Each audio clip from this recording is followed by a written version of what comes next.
जय श्री राधा कृष्ण। श्याम दीवानी परिवार के सदस्य माया जी ने श्री कृष्ण के लिए क्या खूब कहा है।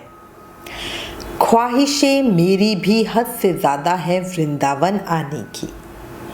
ख्वाहिशें मेरी भी हद से ज़्यादा है वृंदावन आने की, अपने कृष्ण को रोते हुए हृदय से लगाने की। है आरज़ू कि फिर वहाँ से लौट कर ना आऊं। इसीलिए कृष्ण कहते हैं कि मैं पहले इस जीवन के अपने फर्ज निभाऊं। शायद इसीलिए मुझको वहाँ बुलाने में देरी है, क्योंकि फिर ना आऊं दुनिया में, ये जिद भी मेरी है। बोलो बांके बिहारी लाल की जय, मोर मुकुट बंसरी वाले की जय। किस किस की यही जिद है कि वो वृंदावन में ठाकुर जी के चरणों में ही बसना चाहता है, वो अभी कमेंट करके एक जयकारा लगाकर बिहारी जी के चरणों में अपनी हाजिरी ज़रूर लगाना। अब आज इस वीडियो में आपको श्री द्वारकाधीश जी महाराज की कृपा का प्रमाण देती हूँ। वो कहते हैं ना कि अगर भक्ति सच्ची हो तो भगवान को भक्त के सामने आना ही पड़ता है ना। हमेशा याद रखो, भक्त के वश में है भगवान। भगवान को मनाना, उन्हें खुश करना, रिझाना, भक्ति करना चाहते हो तो बस एक चीज चाहिए, शुद्ध और निस्वार्थ भाव। बस उन्हें प्रेम करो और देखना वो आपके हो जाएंगे। आज आपको ऐसे ही एक सच्चे भक्त के साथ हुई एक सत्य घटना बताती हूँ। ये कथा का जो प्रसंग है ये महाराज श्री पृथ्वीराज जी स्वामी जी के साथ हुआ। वो आमेर के नरेश थे। आमेर राजस्थान में ही जयपुर से आगे एक जगह है। पृथ्वीराज जी भगवान श्री कृष्ण के अनन्य भक्त थे। उन्हें कृष्ण कृपा, कृष्ण प्रेम, कृष्ण भक्ति पर बहुत ही ज्यादा विश्वास था। उनकी सांस सांस में सिर्फ कृष्ण नाम बसा था। सांसारिक काम, राज काज, ये सब सिर्फ वो नाम के लिए करते थे। उन्होंने अपने आप को पूरी तरह भगवान श्री कृष्ण को समर्पित कर रखा था। अच्छा, उनके गुरु थे पयोहरि जी महाराज, रामानंदी संप्रदाय से। अच्छा, उन राजा की भगवान श्री कृष्ण में जितनी आस्था थी उतनी ही अपने गुरु में भी सच्ची भक्ति आस्था थी। वो गुरु के दिए गए निर्देशों को अखंड आदेश की तरह मानते थे। बड़े प्रेम भाव से गुरु सेवा करते थे। और देखो, कहते हैं ना, जो गुरु की सेवा करता है, गुरु से प्रेम करता है, श्री कृष्ण से तो बहुत जल्दी मिल ही जाता है। अब हुआ क्या, एक समय उनके गुरु पयोहरि जी महाराज आमेर आए हुए थे। वहां से वो द्वारका जी की यात्रा पर जाने वाले थे।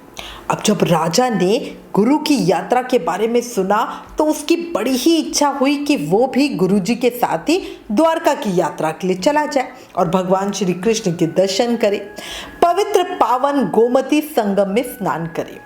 द्वारकाधीश जी महाराज के पास ही गोमती संगम है। गोमती माता समुद्र की पत्नी है और मुनि वशिष्ठ की पुत्री है, इसीलिए वो बहुत पावनी और सभी पापों को हरने वाली है। साथ ही राजा की बहुत ज्यादा इच्छा थी कि वो द्वारका जी जाकर अपने शरीर पर शंख चक्र की छाप ले, क्योंकि रामानंदी संप्रदाय में दोनों हाथों पर छाप लगाई जाती थी, शंख और चक्र की। अब इन्हीं सब बातों को सोचकर राजा बड़ा खुश हो रहा था और बहुत ज्यादा एक्साइटमेंट के साथ, हर्ष के साथ यात्रा की तैयारियां कर रहा था। वो सोच रहा था कि इसी बहाने मुझे गुरु सेवा करने का भी मौका मिलेगा, संतों का साथ मिलेगा, भगवान द्वारकाधीश जी के दर्शन होंगे, गोमती संगम में मैं स्नान करूंगा। हाय, कितना ही आनंद आएगा, कितनी अच्छी किस्मत है मेरी। अब राजा तो ये सोच सोच के बड़ा ही खुश हो जा रहा था। अब हुआ क्या, इसी खुशी के साथ वो अपनी गुरु आज्ञा प्राप्त करने के लिए अपने गुरु महाराज पयोहरि जी के पास गया। गुरु पयोहरि जी ने जब राजा के मन के भाव सुने तो वो राजा को समझाने लगे और बोलने लगे, ये ठीक नहीं है, अगर तुम राज्य छोड़कर चले जाओगे तो राज्य में अव्यवस्था फैल जाएगी, क्योंकि बिना राजा के कोई भी राज्य ठीक से काम नहीं कर सकता। धर्म कर्म से लोगों का ध्यान हट जाएगा। संतों के साथ पैदल यात्रा बहुत लंबी होती है, बिना किसी सुविधा के, है ना, बिना किसी व्यवस्था के। तो एक राजा का इस तरह राज्य छोड़कर लंबे समय के लिए चले जाना ये तो ठीक नहीं है। इसलिए गुरुजी ने कहा कि तुम आमेर में रहकर ही कृष्ण भक्ति करो। अब गुरुजी की बात सुनकर राजा बड़ा दुखी हुआ। पर गुरु की आज्ञा थी तो वो मना कैसे कर सकता था, ठीक है, क्योंकि वो तो आदेश था गुरु का। अब गुरु जी कह के समझा के चले गए, पर कहते हैं ना कि जैसे राजा का शरीर तो वहीं रह गया पर उनकी आत्मा गुरु जी के साथ ही चली गई। जहाँ जहाँ गुरुदेव ने दर्शन करे, जहाँ जहाँ वो रुके, राजा की आत्मा हर समय उन्हीं के साथ थी। और यहाँ महल में रहकर भी राजा पूरी तरह से उनके अधीन था और हर चीज़ वो उन्हीं के बारे में सोचता रहता। वो दिन रात द्वारका जी के विषय में सोचता रहता, हर समय कृष्ण का नाम लेकर रोता रहता। अब देखो, अगर कोई भक्त हमारे कान्हा को प्यार करे तो कान्हा कैसे दूर रह सकते हैं, है ना।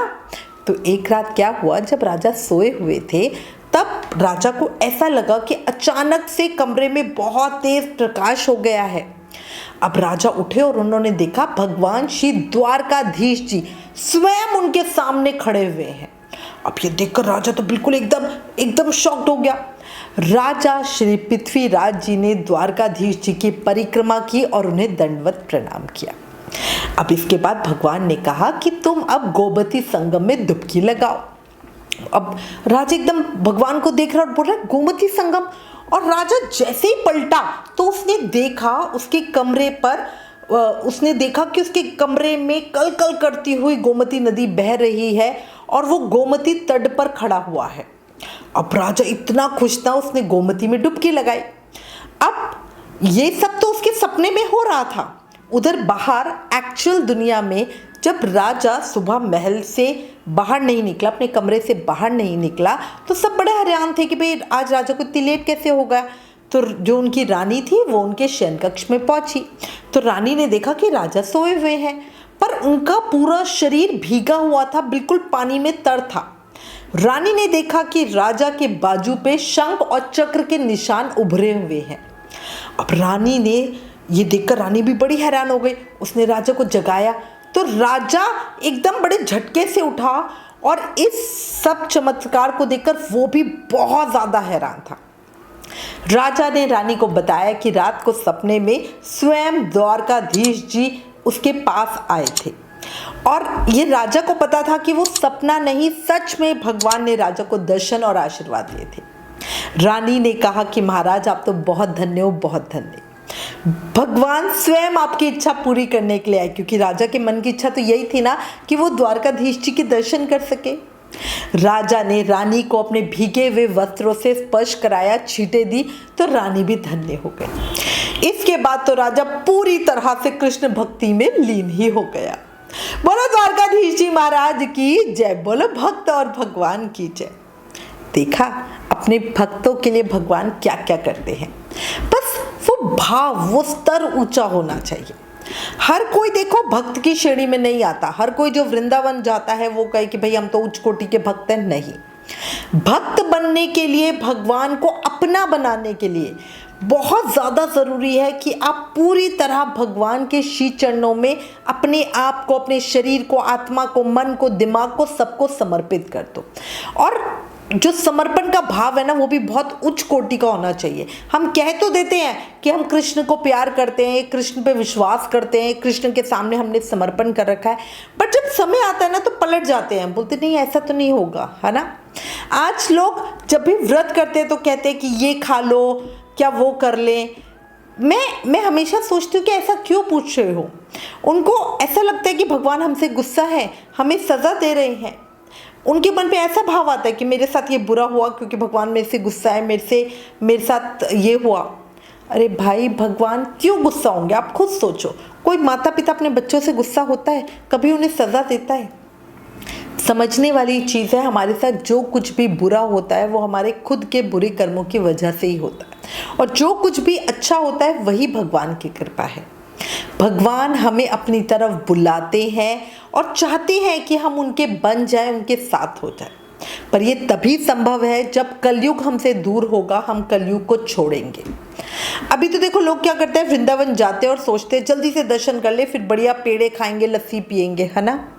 और कितने लोगों को मैंने देखा है कि जो मंदिर में लड़ रहे होते हैं, तुमने मुझे धक्का मार दिया, तुमने ये कर दिया, तुमने, अरे भाई छोड़ो, सामने बिहारी जी खड़े हैं, उनको देखो, आपस में क्या होगा, धक्का मार दिया तो कुछ हो थोड़ा गया, ठीक है छोड़ो, है ना।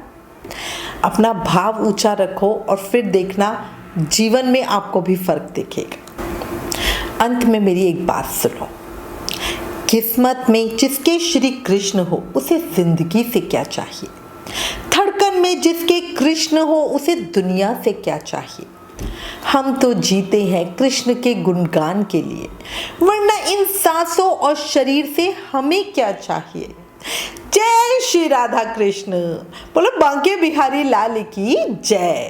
इसी के साथ कहूंगी, अगर इस सत्य घटना ने दिल को छुआ, प्रभु कृपा से शरीर में कंपन हुआ, दिल से चाहते हो कि हमारी जिंदगी में भी कभी ये मौका आए, तो सबको प्रभु चरणों में आने के लिए प्रेरित करो।